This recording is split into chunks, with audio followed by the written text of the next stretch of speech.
While you're scrolling on Pinterest, you come across a cute dog picture. You click the like button and continue scrolling. What you don't know is that after you click the like button, hundreds of commands are executed behind the scenes using a programming language like JavaScript. So what is JavaScript exactly? JavaScript is a high-level dynamic programming language, meaning it's pretty easy to use. It is primarily used for creating interactive and dynamic content on websites, enabling user interactions with web pages. For example, clicking buttons, filling out forms, or hovering over images can trigger JavaScript functions to perform certain actions. So, JavaScript was invented by this guy named Brendan Eich. He developed the language in just 10 days in May 1995. It was initially called Mocha and later renamed LiveScript before finally being named JavaScript. So how does JavaScript work? Well, in today's video, you will understand how variables, data types, and more. So let's get started.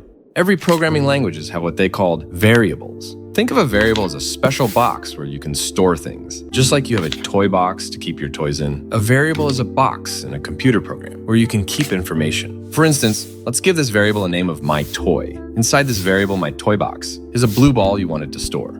This double quotation mark is what we call string. String is a part of data types. As its name suggests, data types help organize different kinds of information, so the computer knows how to handle them. For our example, it uses a string data type, but there are also other types like numbers, booleans, undefined, null, symbol, and big int. But in this video, we will only focus on using strings, numbers, and booleans. After learning about variables and data types, let's now learn about operators. Imagine you are programming a simple calculator inside JavaScript. You want your first variable to add to your second variable. Well, you can just simply make a third variable named sum, and then add your first variable and second variable. And of course, you can also use other arithmetic operators like subtraction, multiplication, and division. After learning about operators, let's now learn about conditional statements. Imagine you are building a program, and in that program, you want to check whether the user is 18 years old or below. Well, let's make a variable named child with an age of 14 and another variable named adult with an age of 24. Then let's write a conditional statement using if-else statements. Here's how it works.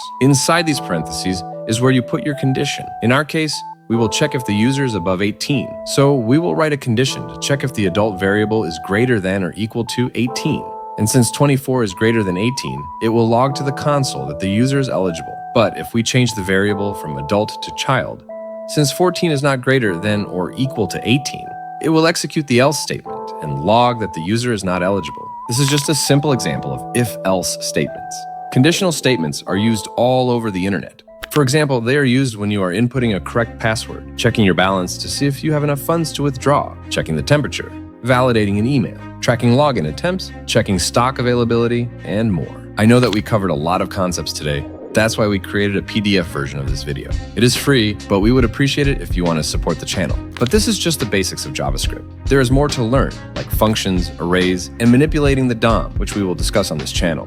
So, subscribe to be updated on our latest videos. Thank you for watching.